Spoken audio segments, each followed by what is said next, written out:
കയ്യുയർത്തിയവര്, കയ്യുയർത്തിയ ഉപ്പ, കയ്യുയർത്തിയ പെങ്ങള്, പടച്ചറപ്പ് നിനക്ക് തരുന്ന മൂന്നാമത്തെ പ്രതിഫലം എന്തെന്നറിയോ?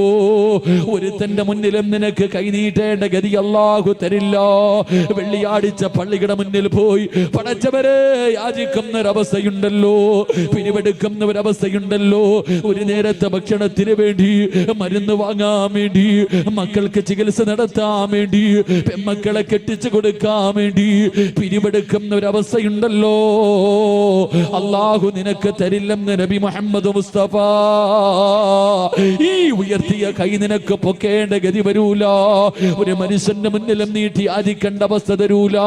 അല്ലാഹു നിന്റെ റിസ്കില് അല്ലാഹു ബർക്കത്ത് ചെയ്യുമെന്ന് പ്രവാചകം പഠിപ്പിക്കുമ്പോ നാലാമത്തെ പ്രതിഫലം എന്തേ? അല്ലാഹുവിന്റെ പ്രവാചകന്റെ സുന്നത്ത് ഇന്നത്തെ രാത്രി മുതൽ മരിക്കുന്ന കാലത്തോളം മുറുകെ പിടിക്കുമെന്ന് തീരുമാനമെടുത്ത ഉപ്പാ, നിന്റെ ആഗ്രഹമെന്ത്? നിന്റെ അഭിലാഷമെന്ത്? മരിക്കുന്ന സമയം ലാ ഇലാഹ ഇല്ലല്ലാഹ് പറഞ്ഞു മരിക്കാൻ നിനക്ക് വല്ലാത്ത മോഹമല്ലേ? മരിക്കുന്ന സമയത്ത് ഈമാനോടുകൂടി മരിക്കണമെന്ന് നിനക്ക് വല്ലാത്ത മോഹമല്ലേ? അള്ളാഹുവിന്റെ പ്രവാചകന്റെ സുന്നത്ത് മുറുകെ പിടിച്ചോ അള്ളാഹു തരുന്ന നാലാമത്തെ പ്രതിഫലം നിന്റെ ഈമാൻ അള്ളാഹു ഉറപ്പിക്കുമെന്ന് നബി മുഹമ്മദ് മുസ്തഫ സല്ലല്ലാഹു അലൈഹി വസല്ലമ തങ്ങൾ പറയുകയോ, ഈമാൻ ഉറയ്ക്കും ചെറുപ്പക്കാരാ, ഈമാൻ ഉറയ്ക്കും പൊന്നുമോര്, അള്ളാഹു നിന്റെ ഈമാൻ ഉറപ്പിച്ചു തരും ചെറുപ്പക്കാരോ. എന്റെ പ്രിയപ്പെട്ട പെങ്ങള്, നിന്റെ പൊന്നാര മകൾക്ക് നീ പ്രവാചകന്റെ സുന്നത്ത് മറഞ്ഞു കൊടുക്ക്. പ്രവാചകന്റെ സുന്നത്ത് നിന്റെ മക്കൾക്ക് പഠിപ്പിച്ചു കൊടുക്ക്. പടച്ചവര് ഇന്ന് മുസ്ലിം പെൺകുട്ടികൾ കണ്ടവന്മാരുടെ കൂടെ ഓടുന്ന കാലവോ. പടച്ച റബ്ബിന്റെ ദീനിനെ നാണം കെടുത്തിയിട്ട് ഈ സമുദായത്തിന് പേരുദോഷം കൊടുത്തിട്ട് കണ്ടവന്റെ കൂടെ ഓടുന്ന മുസ്ലിം പെണ്ണുങ്ങളുടെ കാലവാ. കോടതികളുടെ മുന്നിൽ കിടന്ന് യാചിക്കുന്ന ഉപ്പമാരെ കണ്ടിട്ടില്ലേ? ഉമ്മമാരെ കണ്ടിട്ടില്ലേ? എന്റെ പ്രിയപ്പെട്ട ചെറുപ്പക്കാരാ, എന്റെ പ്രിയപ്പെട്ട പെങ്ങളെ, നിന്റെ പൊന്നുമോളുടെ ഈമാൻ ഉറയ്ക്കടോ, നിന്റെ പൊന്നുമോളുടെ ഈമാൻ ഉറയ്ക്കടോ. ഈമാൻ എന്ന് പറഞ്ഞാൽ എങ്ങനെയെന്നറിയുമോ? അത് കണ്ടവന്റെ സൗന്ദര്യത്തിന്റെ മുന്നിൽ തോറ്റുപോകുന്ന ഈമാനല്ല. ഒരുത്തന്റെ പണത്തിന്റെ മുന്നില്, ഒരുത്തന്റെ പ്രലോഭനങ്ങൾക്ക് മുന്നില് തകർന്നു പോകാത്ത ഈമാനാണ് പെങ്ങള്. ഏത് നിമിഷവും കടലൊന്ന് കേറി വന്നോ പൊന്നുമോളെ, പിന്നെ നീ ഇല്ലല്ലോ. ഈ കടപ്പുറത്ത് കടന്നിട്ട് പോലെ പടച്ചറപ്പിനെ കുറിച്ച് പേടിയില്ലാത്ത പെണ്ണ് മോളെ, ഒരു രാത്രിയെങ്കിലും നിനക്കൊന്ന് സമാധാനത്തോടെ ഉറങ്ങാൻ കഴിയുമോ? പടച്ചവരെ, പണ്ടൊക്കെ തിര മുമ്പോട്ട് കയറി വന്നാ പേടിച്ചാമാരായിരുന്നല്ലോ. പണ്ട് തിര മുന്നിൽ കടൽ ഇങ്ങോട്ട് കയറി വന്നാൽ മാത്രമേ ഭയപ്പാടുണ്ടായിരുന്നുള്ളൂ. ഇന്നിറങ്ങിയാലും പേടിയാ, ഇന്നിറങ്ങിയാലും പേടിയാ. പടച്ചവരെ, കടലിൽ മീൻ പിടിക്കാൻ പോയ നൂറുകണക്കിന് പേരുടെ മയ്യത്ത് ഇതുവരെ കിട്ടിയിട്ട് പോലുമില്ല. അങ്ങനെ പടച്ചറപ്പിന്റെ അദാബ് ഇങ്ങനെ ഇറങ്ങിക്കൊണ്ടിരിക്കുമ്പോ പടച്ചറപ്പിന്റെ ദീനിനെ ചവിട്ടി തേച്ചിട്ട് കണ്ടവന്റെ കൂടെ ഒളിച്ചോടുന്ന പെണ്ണ്. പോയതൊക്കെ പോകട്ടെ ചെറുപ്പക്കാരോ, പോയതൊക്കെ പോകട്ടെ ഉമ്മോ. എന്റെ പ്രിയപ്പെട്ട പെമ്മക്കളോട് പറയുകയാ, എന്റെ പ്രിയപ്പെട്ട പെമ്മക്കളോട് പറയുകയാ, മോളെ, ഈമാനെന്ന് പറഞ്ഞാൽ എങ്ങനെയെന്നറിയുവോ? മുസ്ലിം പെണ്ണെന്ന് പറഞ്ഞാൽ എങ്ങനത്തെവളെന്നറിയുവോ? മഹാനായ അസ്റഫുൽ ഖൽഖ് നബി മുഹമ്മദ് മുസ്തഫ സല്ലല്ലാഹു അലൈഹി വസല്ലമ തങ്ങള് ഉസ്മാൻ ഇബ്നു അഫ്ഫാൻ റളിയല്ലാഹു തആല അൻഹു രണ്ടുപേരും കൂടെ മരുഭൂമിയിലൂടെ നടന്നു പോകുമ്പോ ഒരു പെണ്ണിനെയും തന്റെ ഭർത്താവിനെയും ശരീരത്തിലെ വസ്ത്രങ്ങൾ മുഴുവനും അടിച്ചു മാറ്റിയിട്ട് പട്ടിയെ തല്ലുന്നത് പോലെ ഖുറൈശികളിട്ട് തല്ലിച്ചതയ്ക്കുകയോ. തന്റെ പൊന്നാര മകൻ മുമ്പിൽ നിൽപ്പുണ്ട്. ശരീരത്തിലെ വസ്ത്രങ്ങൾ മുഴുവൻ അടിച്ചു മാറ്റി പടുത്തു കിടക്കുന്ന മലരാരുണ്യത്തിലിട്ട് തല്ലിച്ചതയ്ക്കുകയാണ്. ചെയ്ത തെറ്റെന്തെന്നറിയുവോ? അവർ അല്ലാഹുവിന്റെ ദീനിലേക്ക് കടന്നു വന്നത് കൊണ്ടോ സുമയ്യ ബീബി റളിയല്ലാഹു തആല അൻഹ തന്റെ പ്രിയപ്പെട്ട ഭർത്താവ് അമ്മാർ യാസിർ പടച്ചവരെ ഈ കുടുംബത്തെ മുഴുവനും തല്ലി ചതക്കുകയാണ്. എന്ത് ചെയ്തിട്ടും അവർ ഇസ്ലാമിൽ നിന്ന് മടങ്ങി വരാതെ വന്നപ്പോ എന്തേ ചെയ്തതെന്നറിയോ? സുമയ്യ ബീബി റളിയല്ലാഹു തആല അൻഹയുടെ കണ്ണിന് മുന്നിൽ തന്റെ പ്രിയപ്പെട്ട ഭർത്താവിന്റെ കൈകാലുകൾ കെട്ടുകയാണ്. എന്നിട്ട് തലകീഴോ കത്തിക്കൊണ്ടിരിക്കുന്ന ഒരു തീക്കകത്തേക്ക് ഇറക്കി നിർത്തുകയോ. ഒരു പച്ച മനുഷ്യര് ആളിക്കത്തുന്ന തീക്കകത്തിങ്ങനെ അതാ തലകീഴായി കെട്ടി നിർത്തിയിരിക്കുകയാണ്. പടച്ചവരെ അവിടെ നിന്ന് പച്ച ഇറച്ചി കത്തുകയാ. മുഖത്തുകൂടെ തലയിലെ മുടിയിലൂടെ പടച്ചവരെ തീ ഇങ്ങനെ പതാ ശരീരം മുഴുവനും ഇങ്ങനെ പടരുകയാണ്. മരണപ്രാളത്തിൽ കിടന്ന് കരയുകയോ. സുമയ്യ ബീബി റളിയല്ലാഹു തആല അൻഹ തന്റെ പ്രിയപ്പെട്ട ഭർത്താവ് റബ്ബേ തീക്കകത്ത് കിടന്ന് മരണപ്രാളത്തിൽ കരയുമ്പോ സഹിക്കാൻ കഴിയാതെ ഓടി വന്നിട്ട് തന്റെ പ്രിയപ്പെട്ട ഭർത്താവിനെ തീയിൽ നിന്ന് വെളിയിലേക്ക് തെള്ളിയിടുകയോ. മണ്ണിൽ കിടന്ന് ഉരുളുകയാണ്. ശരീരത്തിലെ തീ മുഴുവനും അണഞ്ഞു. പടച്ച റബ്ബേ ഈ എല്ലുകൾ വെളിയിൽ കാടുകയോ. എല്ലുകൾ വെളിയിൽ കാടുകയോ. മരണത്തോട് മല്ലടിച്ചു കൊണ്ടിരിക്കുമ്പോ അള്ളാന്റെ റസൂല് കിടന്ന് വരികയാണ്. ആ സമയത്ത് ഈ ചെറുപ്പക്കാരൻ അവിടെ നിന്ന് ചോദിച്ചു, യാ റസൂലല്ലാ, അള്ളാന്റെ നബിയേ, ജീവിതത്തിന്റെ അവസാനം വരെ ഇങ്ങനെയാണോ നബിയേ? അള്ളാഹുവിന്റെ പ്രവാചകൻ അവിടെ നിന്ന് പറഞ്ഞു, സുമയ്യ, നീയും നിന്റെ കുടുംബവും സ്വർഗത്തിലാ സുബയ്യ. തോറ്റുകൊടുക്കല്ലേ സുബയ്യ. അള്ളാന്റെ ദീനിനെ വലിച്ചെറിയല്ലേ. പ്രവാചകന് സ്വർഗത്തിലാണെന്ന് പറയേണ്ട താമസമുണ്ടല്ലോ. സുമയ്യ ബീബി റളിയല്ലാഹു തആല അൻഹ മരണത്തോട് മല്ലടിച്ചു കൊണ്ടിരിക്കുന്ന പ്രിയപ്പെട്ട ഭർത്താവിനോട് അവിടെ നിന്ന് വിളിച്ച് പറഞ്ഞതെന്തെന്നറിയോ? ഇവന്മാര് നമ്മളെ കൊന്നാൽ, ഇവരെന്തൊക്കെ ദ്രോഹം ചെയ്താൽ പടച്ചറപ്പിന്റെ ദീനിനെ വലിച്ചെറിയല്ലേ. നമ്മളൊക്കെ മുസ്ലിമീകളോ, നമ്മള് സ്വർഗത്തിലോ. അല്ലാഹു വഹദ്, അല്ലാഹു വഹദ്, അല്ലാഹു വഹദ്.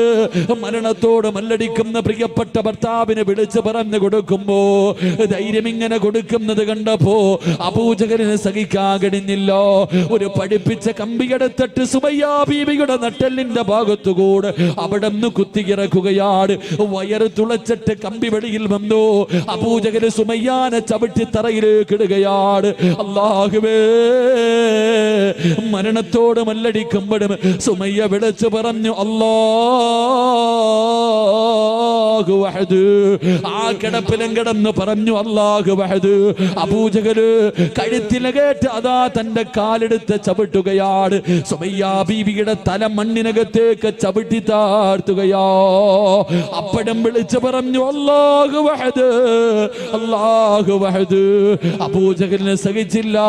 പിടിച്ചു മലർത്തി കിടത്തിയിട്ട് ഒരു പഠിപ്പിച്ച കമ്പിയെടുത്തിട്ട് സുമയ്യ ബീവിയുടെ ഗുഹ്യഭാഗത്തേക്ക് കുത്തിയിറക്കുകയാ. എന്നിട്ട് പച്ചയിറച്ചി വലിച്ചെടുക്കുമ്പോഴും സുമയ്യ വിളിച്ചു പറഞ്ഞു, അല്ലാഹു വഹദ്. ഈമാൻ എന്ന് പറഞ്ഞാലെങ്ങനോ, ഈമാൻ എന്ന് പറഞ്ഞാലെങ്ങനോ. ഇതുപോലെ ഒരു ഈമാവേടോ, ഇതുപോലെ ഒരു ഈമാവേടോ. അള്ളാന്റെ റസൂലിന്റെ സുന്നത്ത് മുറുകെ പിടിച്ചാൽ ആ മനുഷ്യന്റെ ഈമാൻ അള്ളാഹു ഉറപ്പിച്ചു കൊടുക്കുമെന്ന് നബി മുഹമ്മദ് മുസ്തഫ. നബി മുഹമ്മദ് മുസ്തഫ. അള്ളാഹു ഈമാൻ ഉറപ്പിച്ചു തരുമാറാകട്ടെ. അള്ളാഹു ഈമാൻ ഉറപ്പിച്ചു തരുമാറാകട്ടെ. ഉറക്കപ്പറ, അള്ളാഹു ഈമാൻ ഉറപ്പിച്ചു തരുമാറാകട്ടെ. പെൺമക്കൾക്ക് പറഞ്ഞു കൊടുക്ക്, പെൺമക്കൾക്ക് അള്ളാന്റെ റസൂലിന്റെ സുന്നത്ത് പറഞ്ഞു കൊടുക്ക്. അപ്പം മക്കൾ അനുസരിക്കും. പിന്നെ യവൻ വന്ന് വിളിച്ചാലും നിന്റെ മക്കൾ ഓടൂല. അള്ളാഹു നമുക്ക് ഈമാൻ നൽകി അനുഗ്രഹിക്കുമാറാകട്ടെ. മക്കളെ കുറ്റപ്പെടുത്തിയിട്ട് കാര്യമില്ലല്ലേ, മക്കളെ കുറ്റപ്പെടുത്തിയിട്ട് കാര്യമില്ല. ഞാൻ പെൺകുട്ടികളെ ഒന്നും കുറ്റപ്പെടുത്തൂല. പെൺകുട്ടികളെ ഒളിച്ചോടിപ്പോയി 5 എണ്ണം പോയെങ്കിൽ പോട്ടെ, 5 എണ്ണം അല്ല 50 എണ്ണം പോയാലും നമുക്ക് ഇവിടെ എന്താ, പോകേണ്ടവരൊക്കെ പോകട്ടെ. അള്ളാഹു ഈമാൻ നൽകി അനുഗ്രഹിക്കുമാറാകട്ടെ. അള്ളാഹു ഈമാൻ നൽകി അനുഗ്രഹിക്കുമാറാകട്ടെ. എൻ്റെ പ്രിയമുള്ള സഹോദരങ്ങളെ, മക്കൾ നശിക്കാനുള്ള ഒന്നാമത്തെ കാരണം മാതാപിതാക്കൾ തന്നെ.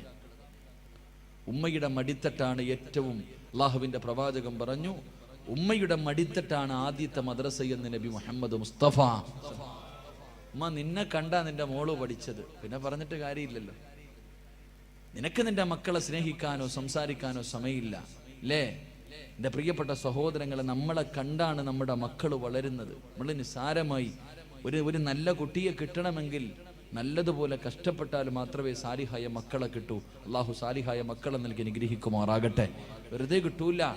നമ്മുടെ ഓരോ പ്രവർത്തനവും നമ്മുടെ മക്കൾ, വീട്ടിൽ ചെറിയ കുട്ടികളുണ്ടെങ്കിൽ, പ്രായപൂർത്തിയാകാത്ത കൊച്ചു കുട്ടികൾ വീട്ടിലുണ്ടെങ്കിൽ ഒരുപാട് ശ്രദ്ധിക്കണം. പ്രായപൂർത്തിയാകാത്ത ചെറിയ കുട്ടികൾ നമ്മുടെ വീട്ടിലുണ്ടെങ്കിൽ ഒരുപാട് ശ്രദ്ധിക്കണം. അള്ളാഹു ഈമാൻ നൽകി അനുഗ്രഹിക്കുമാറാകട്ടെ. അതുകൊണ്ട് പ്രവാചകൻ സല്ലല്ലാഹു അലൈഹി വസല്ലമ തങ്ങൾ പറഞ്ഞു, ജന്നാത്തുൽ ഫിർദൗസ് എന്ന് പറയുന്ന സ്വർഗത്തിന്റെ രണ്ടാമത്തെ അവകാശി അത് പ്രവാചകന്റെ സുന്നത്ത് മുറുകെ പിടിക്കുന്നവനാണെന്ന് നബി മുഹമ്മദ് മുസ്തഫ. നബി മുഹമ്മദ് മുസ്തഫ. അള്ളാഹു നമുക്ക് ഈമാൻ നൽകി അനുഗ്രഹിക്കുമാറാകട്ടെ. ആൾക്കാർ എഴുന്നേറ്റ് തുടങ്ങി. 11 മണി ആയതുകൊണ്ടായിരിക്കും. ഇൻഷാ അല്ലാഹ് നിങ്ങൾ ഇരിക്കുമെങ്കിൽ ഒരു 15 മിനിറ്റും കൂടെ, ഇല്ലെങ്കിൽ പറയാം. എന്ത് വേണം?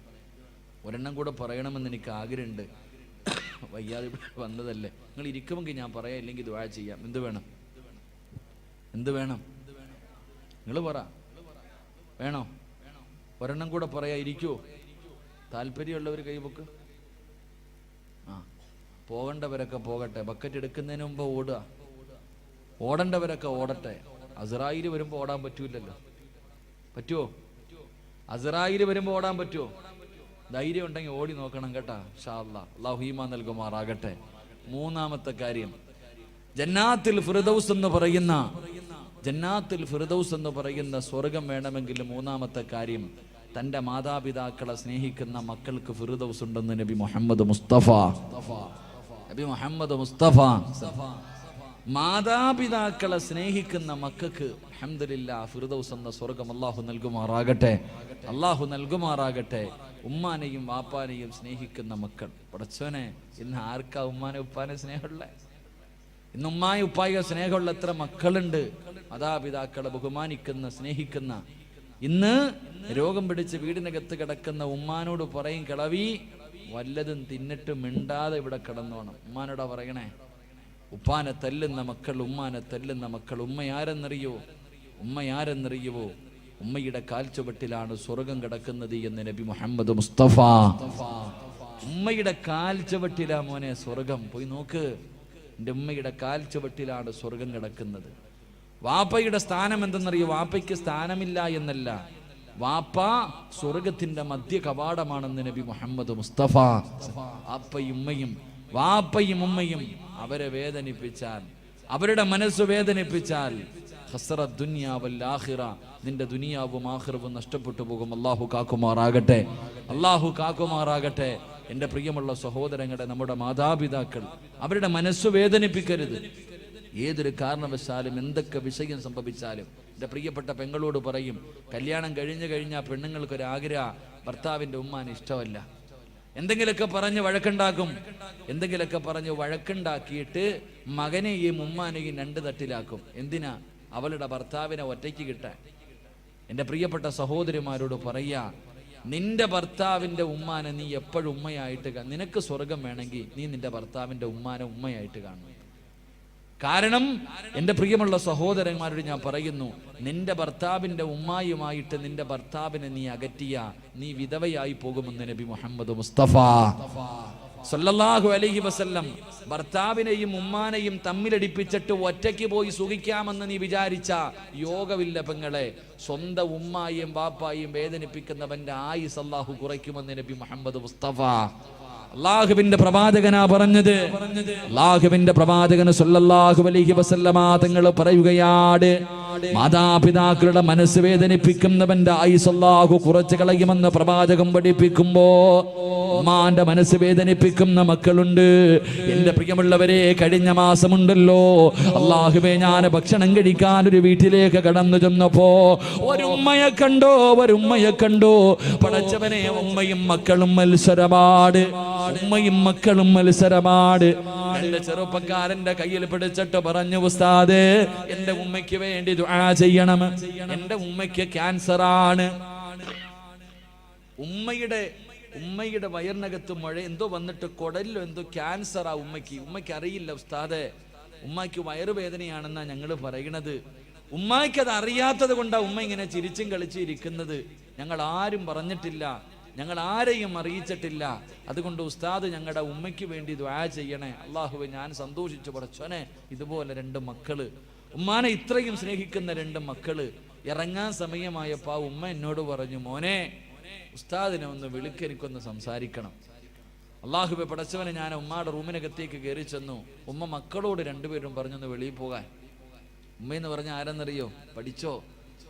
2 മക്കളോടും വെളിയിൽ പോകാൻ പറഞ്ഞു. കഥകൊന്ന് അടയ്ക്കുമോനെ. ഞാൻ ആ ഉമ്മാന്റെ ചാരത്ത് പോയിരുന്നു. ക്യാൻസർ രോഗമല്ലേ, ഉമ്മായിക്ക് അറിയില്ലല്ലോ. ഞാൻ അടുത്ത് പോയിരുന്നപ്പോ ആ ഉമ്മ എന്നോട് പറയുക, ഉസ്താദേ എനിക്ക് വേണ്ടി ഒന്ന് ദുആ ചെയ്യണം. എൻ്റെ മക്കൾക്ക് ബാധ്യതയായി കിടക്കാൻ എനിക്ക് ആഗ്രഹമില്ല.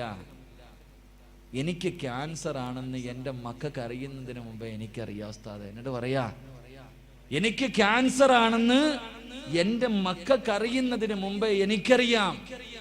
അവര് വിചാരിച്ചിരിക്കുന്നത് എനിക്കറിയില്ല എന്നാ. അതുകൊണ്ട് ആ മക്കള് സന്തോഷത്തോടെ നടക്കുന്നത്. എനിക്ക് ക്യാൻസർ ആണെന്ന് ഞാൻ അറിഞ്ഞു എന്ന് എൻ്റെ മക്കൾ അറിഞ്ഞ അവരുടെ കണ്ണ് നിറയുമല്ലോ. എൻ്റെ മക്കൾക്ക് വേണ്ടി ഉസ്താദ് ദുആ ചെയ്യണേ എന്ന് പറഞ്ഞപ്പോ ഉമ്മ എന്ന് പറഞ്ഞാൽ അതാ. എൻ്റെ പ്രിയമുള്ള സഹോദരങ്ങളെ, ഞാൻ ചിന്തിക്കാറുണ്ട്, നമ്മുടെ ഉമ്മ ആരെന്നറിയോ? അടുത്തൊരു പെൺകുട്ടി പടച്ചവനെ 8 മാസം ഗർഭിണിയാണ്. 8 മാസം ഗർഭിണിയാണ്. ഹോസ്പിറ്റലിൽ കൊണ്ടുപോയപ്പോൾ ഡോക്ടർ പറഞ്ഞു, സീരിയസാ, ഈ കുഞ്ഞിനെ പ്രസവിച്ച ഉമ്മ മരിച്ചു പോകും. അല്ലാഹുവേ പടച്ചവനെ, ഉമ്മയുടെ വില എന്തെന്നറിയോ? ഹോസ്പിറ്റലിൽ കൊണ്ടുപോയി 8 മാസം ഗർഭിണിയായ പെണ്ണിനോട് ഡോക്ടർ പറയാ, ഈ കുഞ്ഞിനെ പ്രസവിക്കണ സമയത്ത് ഉമ്മ മരിച്ചു പോകാൻ സാധ്യതയുണ്ട്, വളരെ സീരിയസാ. ആ സമയത്ത് ആ പെണ്ണ് ചോദിച്ചെന്തെന്നറിയോ ഉസ്താദേ? ആ പെണ്ണ് ചോദിച്ചെന്ന് ഡോക്ടറോട് ചോദിക്കാ, എനിക്ക് എന്ത് വന്നാലും കുഴപ്പമില്ല, എൻ്റെ കുഞ്ഞിന് കുഴപ്പമൊന്നുമില്ലല്ലോ. നിങ്ങൾ ആലോചിക്കേ, പ്രസവിക്കുന്ന സമയത്ത് ആ പെണ്ണ് മരിക്കാൻ വരെ 99% സാധ്യതയുണ്ട്. അപ്പോഴും അവളെ കുറിച്ചല്ല ചിന്തിച്ചത്. ചിന്തിച്ചത് ഡോക്ടറെ, എൻ്റെ വയറ്റിൽ കിടക്കണ കുഞ്ഞിനൊന്നും ഇല്ലല്ലോ. അതാ നമ്മുടെ ഉമ്മ. അള്ളാഹു നമുക്ക് ഈമാൻ നൽകുമാറാകട്ടെ. എൻ്റെ പ്രിയപ്പെട്ട പെമ്മക്കളോട്, ഓടേണ്ടവർക്കൊക്കെ ഓടാം, ഒളിച്ചോടേണ്ടവർക്കൊക്കെ ഓടാം. ഓടിക്ക് കുഴപ്പമൊന്നുമില്ല. നിന്റെ ഉമ്മാനെ നാട്ടുകാർ മുഴുവനും വ്യഭിചാരി എന്ന് വിളിക്കും. നിനക്ക് കുഴപ്പമില്ലല്ലോ. നാട്ടുകാർ മുഴുവനും ഉമ്മാന്റെ സ്വഭാവമല്ലേ മോട് കാണിക്കൂ എന്ന് നാണം കെടുത്തിയാലും നിനക്കൊന്നുമില്ല. പ്രശ്നം 2-3 ഒരാഴ്ച മുമ്പാണെന്ന് തോന്നുന്നു. ഒരാഴ്ച മുമ്പ് പള്ളികളിലൊക്കെ പോയി പിരിവെടുത്തൊരു വാപ്പ. പള്ളിയിൽ എല്ലാ വെള്ളിയാഴ്ച പള്ളിയിൽ പോയി പിരിവെടുക്കും തൻ്റെ മോളെ കെട്ടിക്കാൻ. അല്ലാഹു പടച്ചോനെ 5-6 പവൻ സ്വർണം ആ പാവ ഉപ്പ പിരിച്ചു. ഞായറാഴ്ച കല്യാണം. വെള്ളിയാഴ്ച വൈകിട്ട് പള്ളിയിൽ നിന്ന് പിരിവായിട്ട് വാപ്പ വന്നപ്പോൾ പടച്ചോനെ, ആ പെൺകുട്ടി ഒരുത്തൻ്റെ കൂടെ ഒളിച്ചോടിപ്പോയി. അള്ളാഹു ആ വാപ്പ വീണതാ ഇതുവരെ എഴുന്നേറ്റിട്ടില്ല. അള്ളാഹു അദ്ദേഹത്തിന് ആഫിയത്ത് കൊടുക്കുമാറാകട്ടെ. ഓടേണ്ടവർക്കൊക്കെ ഓടാ. എൻ്റെ മുസ്ലിം പെണ്ണുങ്ങളോട് ഞാൻ ചോദിക്കട്ടെ, എനിക്ക് അഭിമാനമുണ്ട് പെണ്ണെ. എൻ്റെ ചെറുപ്പക്കാരികളായ പെൺകുട്ടികളോട് പറയടി, എൻ്റെ പെങ്ങളോട് ഞാൻ പറയാ, പൊന്നുമോളെ, ഈ നാട്ടിൽ ഈ കൂട്ടത്തിലൊരു പെണ്ണിരിപ്പുണ്ട്. ഞാൻ പറയാ, സഹാബി വനിതയുടെ ചരിത്രമൊന്നും ഞാൻ പറയില്ല. നിങ്ങളുടെ കൂട്ടത്തിൽ ഒരു പെൺകുട്ടി ഇരിപ്പുണ്ട്, 34 വയസ്സുണ്ട് ആ പെണ്ണിനെട്ടാ. എടി, അവളാണ് നല്ല ഉപ്പായ്ക്കും ഉമ്മായ്ക്കും പറഞ്ഞവള്. ഞാൻ പറഞ്ഞു തരും, നിങ്ങൾക്ക് ഇഷ്ടപ്പെട്ടിരിക്കും ഞാൻ പറയും. 34 വയസ്സുള്ളൊരു പെൺകുട്ടി ഈ സദസ്സിനകത്തിരിപ്പുണ്ട്. അവളെ പോലെ നമ്മുടെ മക്കളെ അള്ളാഹു ആക്കി തരാൻ വേണ്ടി ദുആ ചെയ്യും. ഞാൻ ദുആ ചെയ്യും. കാരണം ആ 34 വയസ്സുള്ള പെൺകുട്ടി എന്നോട് കരുന്ന് വിളിച്ചിട്ട് പറഞ്ഞു, ഉസ്താദേ എനിക്ക് വേണ്ടി ദുആ ചെയ്യണം, എൻ്റെ കല്യാണം ഇതുവരെ നടന്നിട്ടില്ല, എൻ്റെ വാപ്പ മരണപ്പെട്ടു പോയി ഉസ്താദെ, 34 കൊല്ലമായി.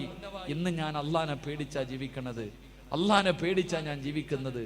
പടച്ചവനെ, എനിക്കൊരു നല്ല ജീവിതം കിട്ടാൻ ഒരു സ്വന്തം സഹോദരനെ പോലെ എനിക്ക് വേണ്ടി ദുആ ചെയ്യണേ എന്ന് പറഞ്ഞൊരു പെണ്ണി സദസ്സിലിരിക്കുന്നുണ്ട്. അല്ലാഹുവേ, അവളാ മോളെ പെണ്ണ്. 34 കൊല്ലമായിട്ടും അവൾക്കും വിചാരമുണ്ടായിട്ടും അള്ളാഹുവിനെ പേടിച്ച് കഴിയുന്നവൾ. എന്നെങ്കിലും ഒരിക്കൽ അള്ളാഹു നല്ല ഒരു ജീവിതം തരുമെന്ന പ്രതീക്ഷയോടെ ഈ സദസ്സിൽ ആ പൊന്നുമോളിരിപ്പുണ്ട്. അള്ളാഹുവെ, ആ മകൾക്ക് നീ നല്ലൊരു ജീവിതം കൊടുക്കണേ പടച്ചവനെ. അള്ളാഹുവെ, നീ നല്ലൊരു ജീവിതം കൊടുക്കണേ പടച്ചവനെ. മുസ്ലിം പെണ്ണെന്ന് പറഞ്ഞാൽ അങ്ങനെ, അല്ലാതെ തിന്നിട്ട് നിനക്ക് കൊഴുപ്പ് കൂടുമ്പോ, തിന്നിട്ട് എല്ലിനകത്ത് കൊഴുപ്പ് കൂറുമ്പോ പടച്ചവനെ, പടച്ച റബ്ബിന്റെ ദീനിനെ ചവിട്ടി തേച്ചിട്ട് സ്വന്തം ഉപ്പാനെ ഉമ്മാനെയും സമൂഹത്തിന്റെ മുന്നിൽ നാണം കെടുത്തിയിട്ട് പോയാ നിന്നെ അള്ളാഹു വെറുതെ വിടത്തില്ല. അള്ളാഹു നമുക്ക് ഈമാൻ നൽകി അനുഗ്രഹിക്കുമാറാകട്ടെ. എൻ്റെ പ്രിയമുള്ളവരെ, ചരിത്രം സാക്ഷിയാണ്. ഉസ്താദന്മാര് പറയും ഇങ്ങനെയൊക്കെ പോകുന്നവള് പുഴുത്തു ചാകുമെന്ന് പറയുമ്പോൾ ഇവരാരടാ പറയാൻ അവകാശം? ഇവർക്ക് പറയാൻ എന്ത് അവകാശം? എൻ്റെ പ്രിയപ്പെട്ട പെങ്ങളെ, ചരിത്രം സാക്ഷിയാ.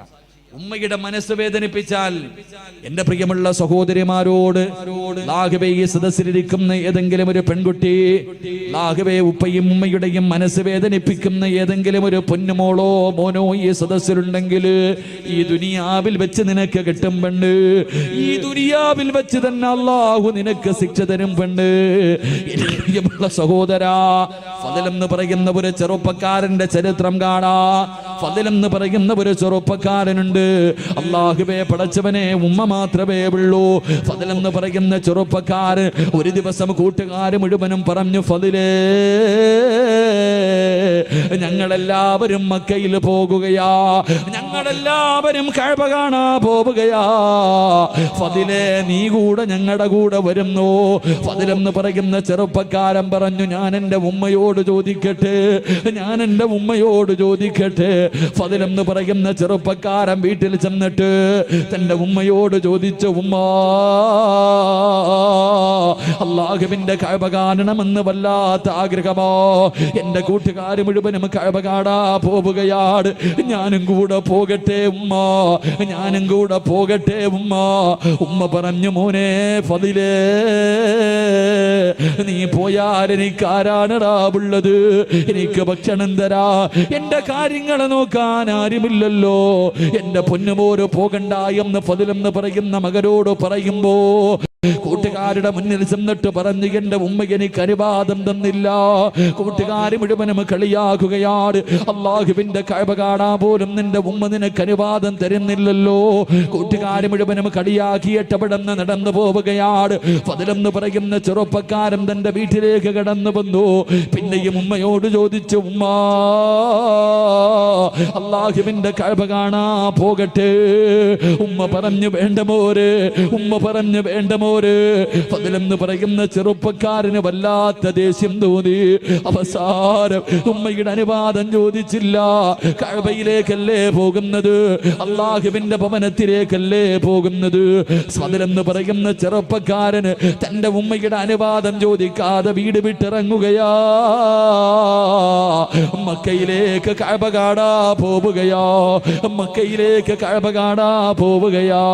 ഇങ്ങനെ പോകുമ്പോ മനസ്സിനകത്തൊരു സമാധാനമില്ല. കൂട്ടുകാരുടെ കൂടെ എത്താനും കഴിയുന്നില്ല. ഉമ്മയുടെ പൊരുത്തമില്ലാതാണ് ഇറങ്ങി വന്നത്.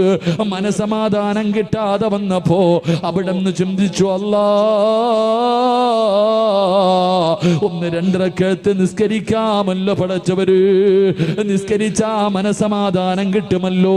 ഫദൽ എന്ന് പറയുന്ന ചെറുപ്പക്കാരന് ഒളിവെടുത്തിട്ട് പള്ളിക്കകത്ത് കയറിയിട്ട് രണ്ടരക്കത്ത് നിസ്കരിക്കുകയോ.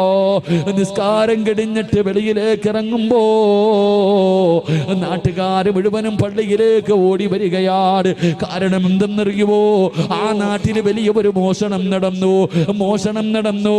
കള്ളനോടിയത് പള്ളിയുടെ ഭാഗത്തേക്കാട്. ഫദൽ എന്ന് പറയുന്ന ചെറുപ്പക്കാരനാണ് കള്ളനെന്ന് കരുതിയിട്ട് നാട്ടുകാര് മുഴുവനും തല്ലുകയോ,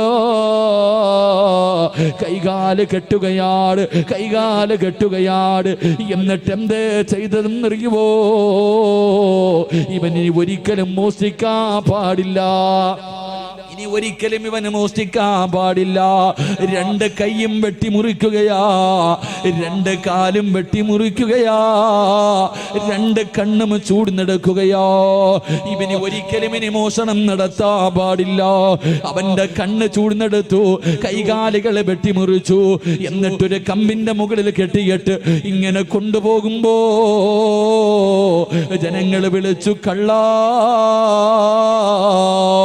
എല്ലാവരും കള്ള എന്ന് വിളിച്ച് കളിയാക്കുമ്പോ പറയുന്ന ചെറുപ്പക്കാർ, ഫദൽ എന്ന് പറയുന്ന ചെറുപ്പക്കാർ അവിടെ നിന്ന് കരഞ്ഞുകൊണ്ട് വിളിച്ചു പറഞ്ഞു, എന്നെ കള്ള എന്ന് വിളിക്കല്ലേ, എന്നെ കള്ള എന്ന് വിളിക്കല്ലേ. ഞാൻ കള്ളരല്ല.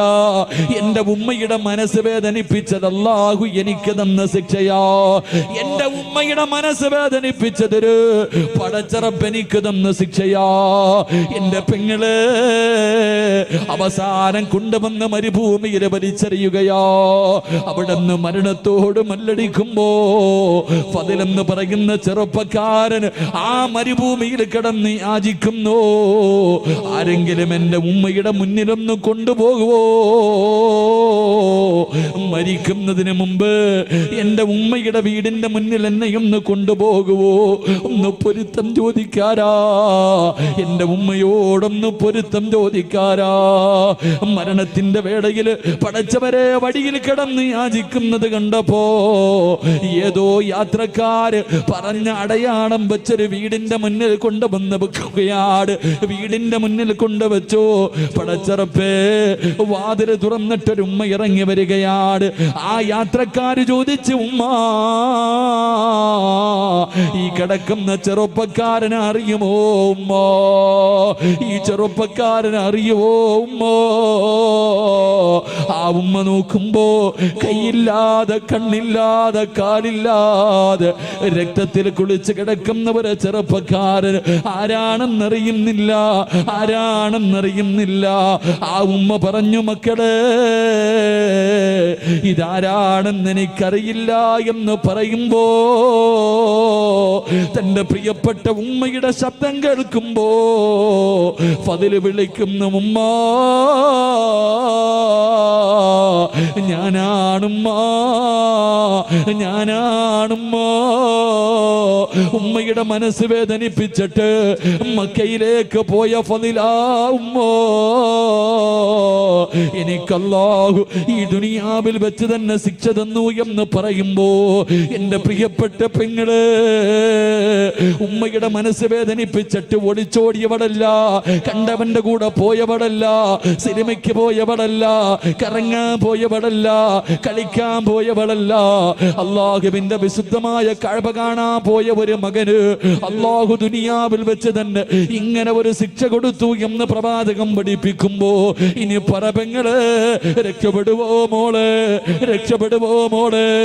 വാപ്പയുടെയും ഉമ്മയുടെയും കണ്ണ് നിറയിപ്പിക്കുന്ന ചെറുപ്പക്കാരാ, എന്റെ പ്രിയപ്പെട്ട പെങ്ങള്, വല്ലാഹി സത്യം രക്ഷപ്പെടൂല മോള്, വല്ലാഹി സത്യം ഒരു കാലത്തും രക്ഷപ്പെടൂല. അതുകൊണ്ട് എന്റെ പ്രിയമുള്ളവരോട് പറയുകയാ, മാതാപിതാക്കളെ സ്നേഹിക്കണേ. ഉമ്മയുടെ കാൽച്ചുവട്ടിലാ സ്വർഗം കിടക്കുന്നത്, ഉമ്മയുടെ കാൽച്ചുവട്ടിലാ സ്വർഗം കിടക്കുന്നത്. അല്ലാഹുവേ, എന്റെ പ്രിയപ്പെട്ടവരെ, നമ്മുടെ മാതാപിതാക്കള് സ്വന്തം ഉമ്മാനെ ചീത്ത വിളിക്കുന്നവരുണ്ട്, ഉമ്മാനെ ചീത്ത വിളിക്കുന്നവരുണ്ട്, തല്ലുന്നവരുണ്ട്, ഉമ്മാനെ വഴക്ക് പറയുന്ന മക്കളുണ്ട്. എന്റെ പ്രിയപ്പെട്ട ചെറുപ്പക്കാരാ, അങ്ങനെ കഴിയുന്നടാ. ഇന്ന് ലക്ഷങ്ങൾ മുടക്കിയിട്ട്, ഇന്ന് ലക്ഷങ്ങളെ ചെലവഴിച്ചിട്ട് നിന്നെ ഒരു മനോഹരമായ വീട് കെട്ടി, നീ ഒരു മനോഹരമായ വീട് കെട്ടി. ആ വീടിനകത്ത് സുഖമില്ലാതെ രോഗം പിടിച്ച് കിടക്കുന്ന നിന്റെ ഉമ്മയൊന്ന് കാർക്കിച്ചു തുപ്പിയാൽ, രോഗം പിടിച്ച് ബോധമില്ലാതെ കിടക്കുന്ന ഉമ്മ നിന്റെ വീടിന്റെ ബെഡ്റൂമിനകത്തൊന്ന് മൂത്രമൊഴിച്ചാൽ, അല്ലാഹുവേ, മാന വഴക്ക് പറയുന്ന മക്കളുണ്ടല്ലോ, മാന ചീത്ത വിളിക്കുന്ന മക്കളുണ്ടല്ലോ. എടാ, നിന്റെ വീടിന്റെ ബെഡ്റൂമിനകത്ത് നിന്റെ ഉമ്മയൊന്ന് തുപ്പിയപ്പോ നിനക്ക് സഹിച്ചില്ലല്ലോ. നിന്റെ ഉമ്മയൊന്ന് ബെഡിൽ മൂത്രമടിച്ചപ്പോ അറിഞ്ഞുകൊണ്ടല്ലോ, അറിയാതെ അല്ലേ പോരെ? ആ പാവങ്ങൾ അങ്ങനെ ഒന്ന് വിസർജനം നടത്തിയപ്പോ നിന്റെ ഉമ്മാനെ വഴക്ക് പറയുന്ന ചെറുപ്പക്കാരാ, നീ എവിടെ കിടന്നാടാ മൂത്രമൊഴിച്ചതെന്നറിയോ? നീ എവിടെ കിടന്നാണ് മൂത്രമൊഴിച്ചതെന്നറിയോ? ഉമ്മാന്റെ നെഞ്ചത്ത് കിടന്ന് നീ എത്ര പ്രാവശ്യം മൂത്രമൊഴിച്ചടാ? നിന്റെ ഉമ്മ ബെഡിലല്ലേ കഴുകിയാ പോകുമല്ലോ. നീ ഉമ്മയുടെ ശരീരത്ത് കിടന്ന് വിസർജനം നടത്തിയില്ലേ? നീ നിന്റെ ഉമ്മ നിന്റെ വീട്ടിലെന്ന് തുപ്പിയപ്പോ നിനക്ക് വല്ലാത്ത ദേഷ്യം വന്നോ? എത്ര പ്രാവശ്യം നിന്റെ ഉമ്മയുടെ മുഖത്തുകൂടെ നീ ഛർദിച്ചടാ? ഉമ്മ വഴക്ക് പറഞ്ഞില്ലല്ലോ, സ്നേഹത്തോടെ കെട്ടിപ്പിടിച്ചതല്ലാതെ നിന്റെ ഉമ്മ ഇന്ന് വരെ നിന്നോടൊന്ന് ദേഷ്യപ്പെട്ടിട്ടുണ്ടോ? ഒരു വഴക്ക് പറഞ്ഞിട്ടുണ്ടോ? ആ പാവപ്പെട്ട ഉമ്മയുടെ ഇന്നത്തെ അവസ്ഥ എന്ത് ചെറുപ്പക്കാരാ? മോനെ, എങ്ങനെ കഴിയുന്ന ചെറുപ്പക്കാരാ? എത്ര വേദന സഹിച്ചിട്ടുണ്ടാകും. ഒരു 9.5 മാസക്കാലം ആ ഉമ്മയല്ലേടാ വയറ്റത്ത് ചുമന്നുകൊണ്ട് നടന്നത്. ഒന്ന് ഭക്ഷണം കഴിക്കാൻ കഴിയില്ലല്ലോ, ഒന്ന് നടക്കാൻ കഴിയില്ലല്ലോ, ഒന്ന് കിടക്കാൻ കഴിയില്ലല്ലോ. പടച്ചിറപ്പേ, 9.5 മാസക്കാലം നിന്നെ വയറ്റിൽ ചുമന്നുകൊണ്ട് നടന്നു. മരണവേദനയുടെ വേദനയിൽ നിന്ന് പ്രസവിച്ചു. നിന്നെ പാല് തന്നിട്ട് നിന്നെ ഇത്രയും കൊല്ലം പോറ്റി പടത്തിയില്ലേടാ. നിനക്കെങ്ങനെയാ നിന്റെ ഉമ്മയുടെ മനസ്സ് വേദനിപ്പിക്കാൻ കഴിയുന്നത്? വാപ്പയെ വേദനിപ്പിക്കാൻ കഴിയുന്നത്? കുത്തുവാക്ക് പറയാൻ കഴിയുന്നത്? എന്റെ പ്രിയമുള്ള ചെറുപ്പക്കാരാ, ഉമ്മയെ സ്നേഹിക്കുമോരെ, വാപ്പയെ സ്നേഹിക്കുമോരെ, അവര് മരിക്കുന്ന കാലം വരെ നോക്കിയാ പോര്. അവരുടെ പൊരുത്തമില്ലെങ്കിൽ നിനക്ക് രക്ഷപ്പെടാൻ കഴിയില്ല ചെറുപ്പക്കാരാ. അല്ലാഹുവേ, ഉമ്മയ്ക്ക് അല്ലാഹുവേ പടച്ചവരെ, ഞങ്ങളുടെ ജീവിച്ചിരിക്കുന്ന മാതാപിതാക്കൾക്ക് നീ ആഫിയത്തും ദീർഘായുസ്സും നൽകണേ അല്ലാ. അല്ലാഹുവേ പടച്ചവരെ, രോഗം പിടിച്ചിട്ട് വേദന സഹിക്കാൻ കഴിയാതെ വീടിനകത്ത് കിടന്ന് കരയുന്നത് കാണേണ്ട അവസ്ഥ തരല്ലേ അല്ലാ. അല്ലാഹുവേ, മരണപ്പെട്ടു പോയി ഞങ്ങളുടെ വാപ്പയുടെയും ഉമ്മയുടെയും ഖബർ നീ സ്വർഗ്ഗ പൂങ്കാവനമാക്കണേ അല്ലാ. അവരുടെ ഖബർ വിശാലമാക്കണേ റബ്ബേ. അല്ലാഹുവേ, സ്വർഗ്ഗത്തിന്റെ കവാടം അവരുടെ ഖബറിനകത്ത് തുറന്നു കൊടുക്കണേ അല്ലാ. അല്ലാഹുവേ, ഞങ്ങളുടെയും കാത്ത് സ്വർഗത്തിന്റെ കവാടത്തിന്റെ മുന്നിൽ ഞങ്ങളുടെ മാതാപിതാക്കളെ കാത്തു നിൽക്കണേ അല്ലോ. അവരെ സ്വർഗത്തിൽ കൊണ്ടുപോകുന്ന മക്കളായി ഞങ്ങളെ നീ സ്വീകരിക്കണേ റബ്ബേ. ഈ സദസ് അതിനൊരു സബബാക്കണേ അല്ലാ. സംഘാടകർ ബക്കറ്റുമായിട്ട് നിങ്ങളുടെ മുന്നിലേക്ക് വരികയാ. മനസ്സറിഞ്ഞിട്ടൊരു സദക്ക നിങ്ങൾക്ക് വേണ്ടിയല്ല, നിങ്ങൾക്ക് വേണ്ടിയല്ല, നിങ്ങൾക്ക് ജന്മം നൽകിയ നിങ്ങളുടെ വാപ്പയ്ക്കും ഉമ്മയ്ക്കും വേണ്ടി. അല്ലാഹുവേ, 10-25 പെൺകുട്ടികളുടെ കല്യാണം നടത്തുന്ന സംഘാടകരാ, നിങ്ങളുടെ മുന്നിലേക്ക് വരുമ്പോ നിന്റെ ഉമ്മാനെ നിനക്ക് ഓർമ്മ വരണം, നിന്റെ ഉപ്പാനെ നിനക്ക് ഓർമ്മ വരണം. മരിച്ച് കബറിൽ കിടക്കുന്ന ആ പാപങ്ങളുടെ ഖബറിനകത്ത് ഇന്ന് സ്വർഗത്തിന്റെ കവാടം തുറക്കണമെന്ന ഒരു നിയത്തോടെ ഒരു ജാരിയായ സദക്ക. ബിസ്മില്ലാ, എല്ലാവരും കൈകൊണ്ടെടുത്തോ. ബിസ്മില്ലാ.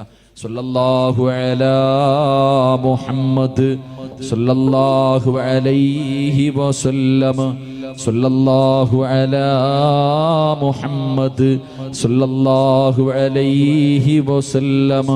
اللهم صل على محمد يا ربي صل عليه وسلم. അല്ലാഹുവേ, ആരെല്ലാം സദഖ കൊടുക്കുന്നു അല്ലാഹുവേ, മാതാപിതാക്കളുടെ പൊരുത്തം നൽകി അനുഗ്രഹിക്കണേ പടച്ചവനെ. ജീവിച്ചിരിക്കുന്നവർക്ക് ആഫിയത്തും ദീർഘായുസ്സും നൽകണേ റഹ്മാനെ.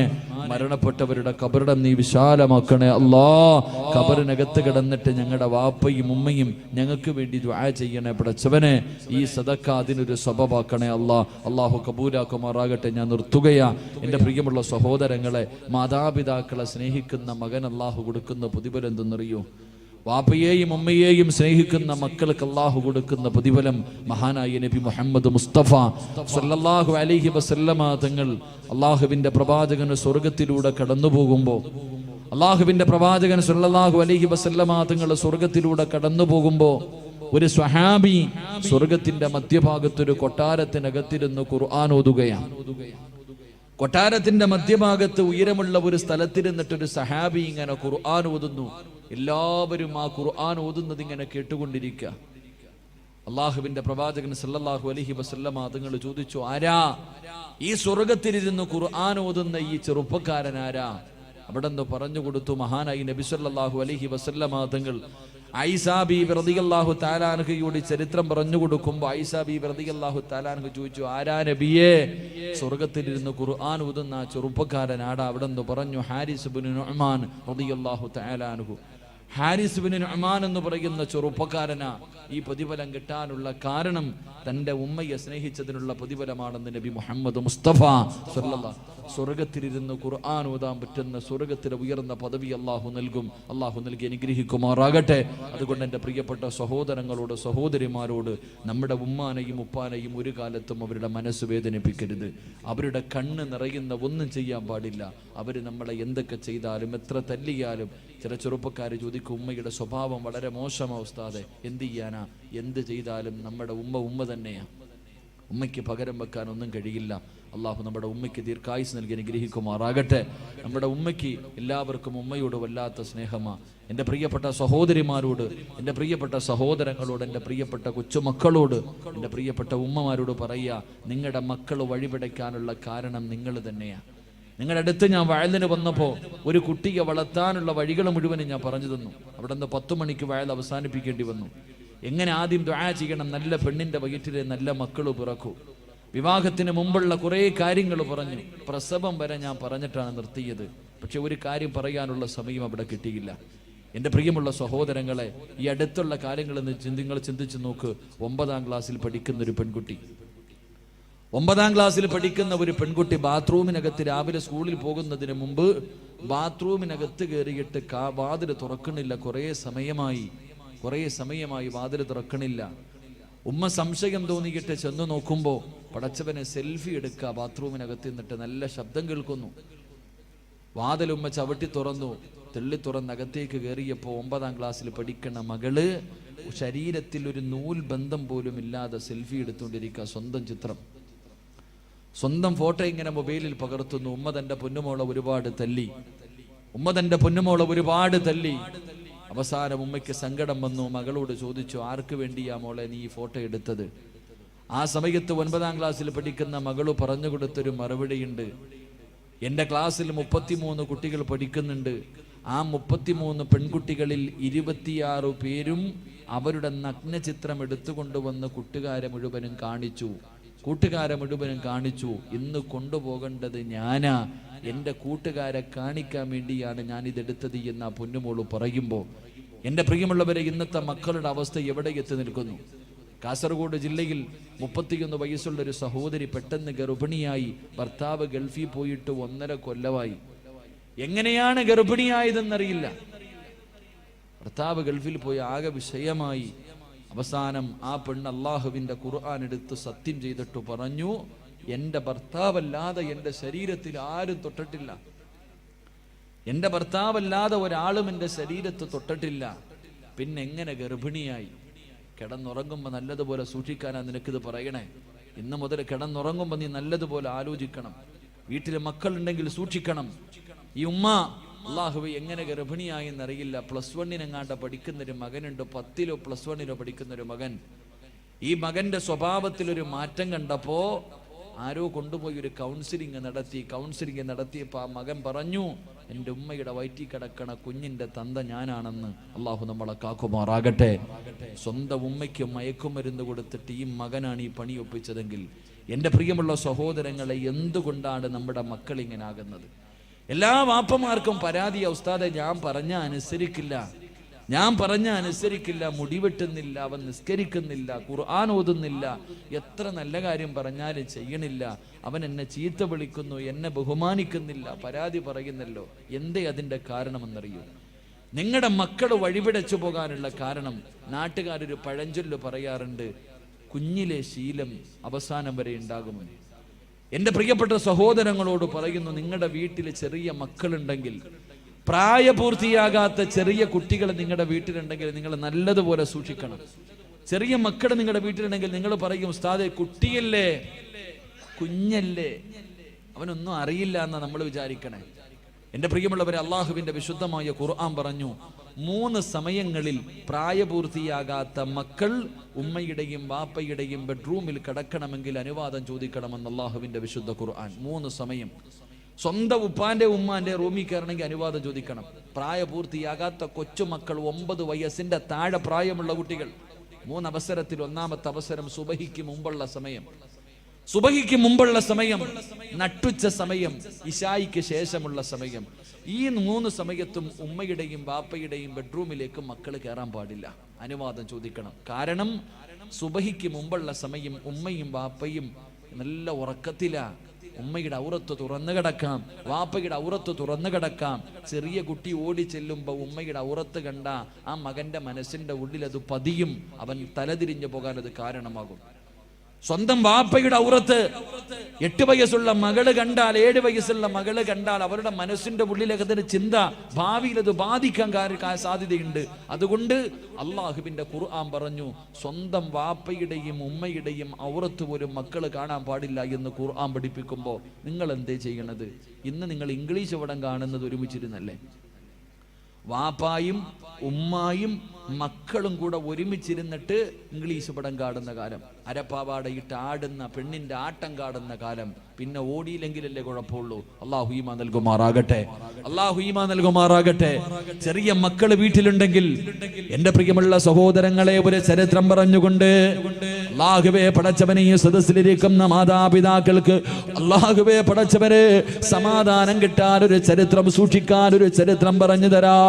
മഹാനായ ജാബിർ റളിയല്ലാഹു തആല അൻഹു, അല്ലാഹുവിന്റെ പ്രവാചകന്റെ സ്വഹാബിയാണ് ജാബിർ റളിയല്ലാഹു തആല അൻഹു.